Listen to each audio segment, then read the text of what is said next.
Welcome to the Manager Matt podcast show. The show is designed to give you solutions to your day-to-day management and leadership problems.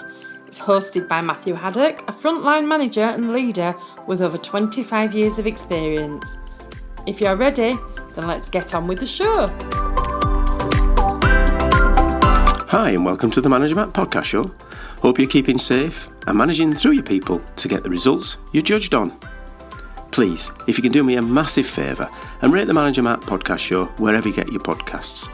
It helps others find the cast and hopefully improves their leadership skills. And we're all about giving on this show. And as always, don't forget to drop me a line on whatever you want to engage on. I love feedback on the show. You can get me at managermattpodcast@gmail.com. So, without any more delay, let's get on with this week's show. Workers' morale. How do you improve the morale of your workplace? How do you unlock the potential of the teams?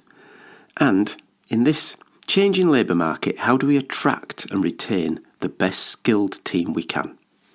I'm going to tell you a little story now and see if it resonates with yourself. So, you're a leader of a group. You are motivated, you're hungry at work, you want to drive results. You seem to be set up for success. But you don't get the team below you on board. Recruitment is hard. The people are leaving at an alarming rate. What's gone wrong? You feel a person who connects to people. So you start to dig in with your directs. You ask them, why are people leaving us? Why are we not attracting the talent? You hear the normal manager's answers. You can't get the people these days. They don't want to work in factories. They want to work somewhere else. It's just the people. The millenniums are lazy. The X's are lazy. Nobody wants to work anymore. No one wants to come here. You just don't make them like they used to. But you're not the type of person who takes that as a definite answer. You know there is more to it. You know that there's good people out there and you know you've got a good company. So you go and ask at the coffee machine. What a great place to start to ask. And that's where you hear the shocking news.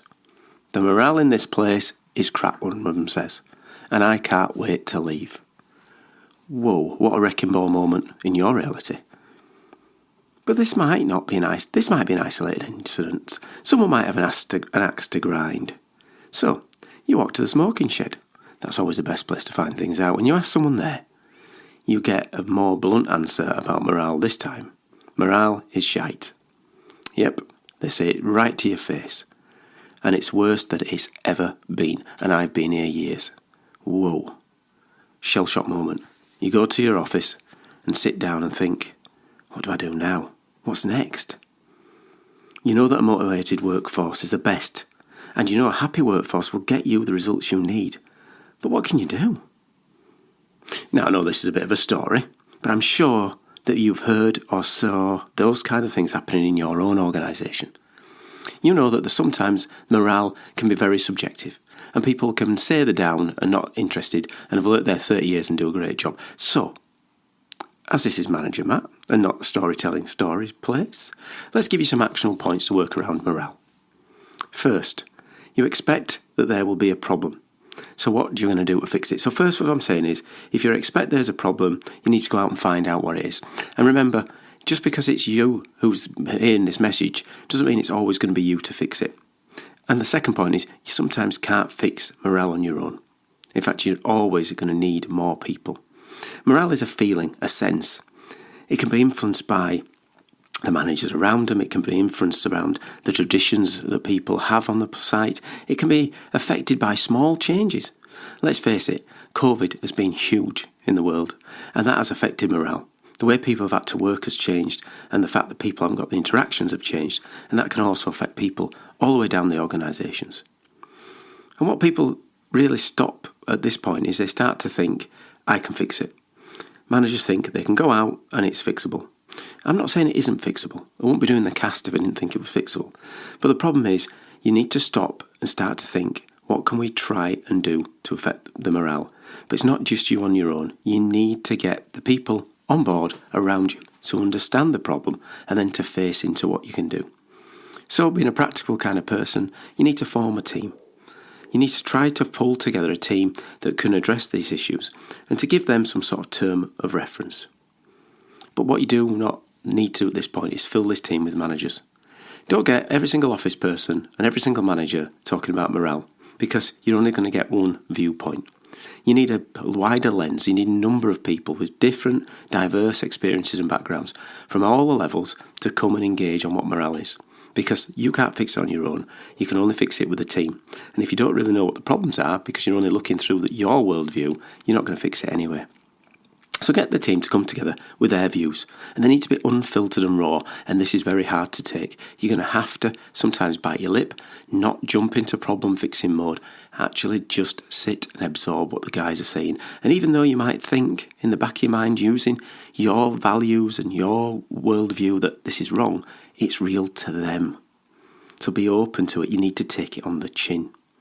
You need to record and capture it. So get enough people around you to be able to capture what the guys are saying and not to answer it that time. Just capture it.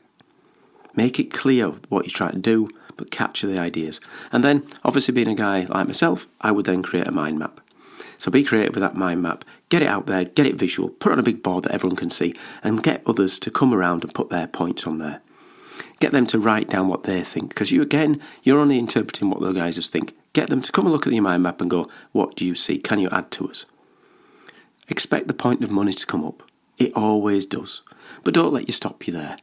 If there's a problem with money, you need to address it. If you're so far out of the local economy and you're losing staff, then you might have to look at giving an increase. That's life. But if you're not, just think, right, okay, let's look deeper. What are the deeper motivators and demotivators? Let's face it, most corporate people talk about gym memberships, which is fine for a 9-to-5 environment.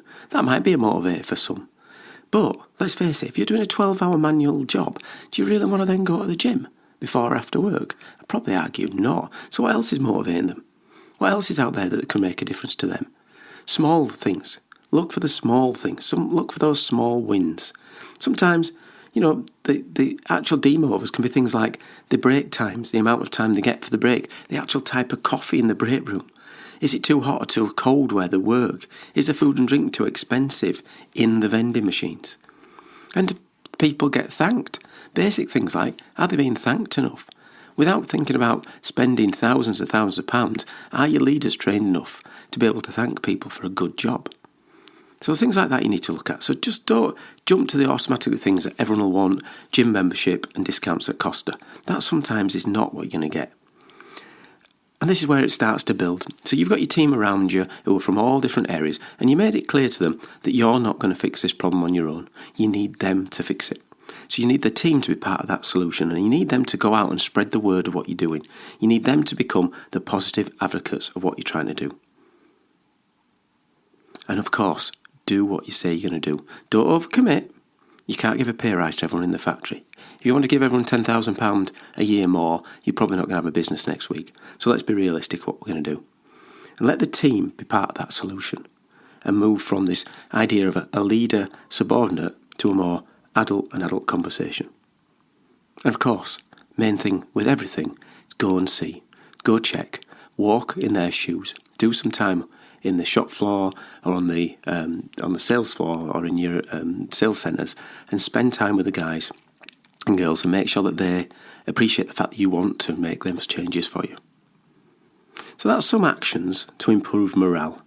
But be warned, unlike other KPIs, morale is a very hard thing to measure. It's very individual to people. You might think you've communicated, and people still say, no one's communicated to us. And it is very difficult because people see morale as very personal, and it can be quite difficult to start to turn that around. But if you start to get your team together, you get all those people at different levels, you look at the small stuff, get those over the line, and then work on the bigger stuff, and keep people informed throughout whatever process that might be better, you'll start to see some benefits in morale. And of course, when you see benefits in morale, you'll see benefits in performance, retention, and attracting new talent to your business.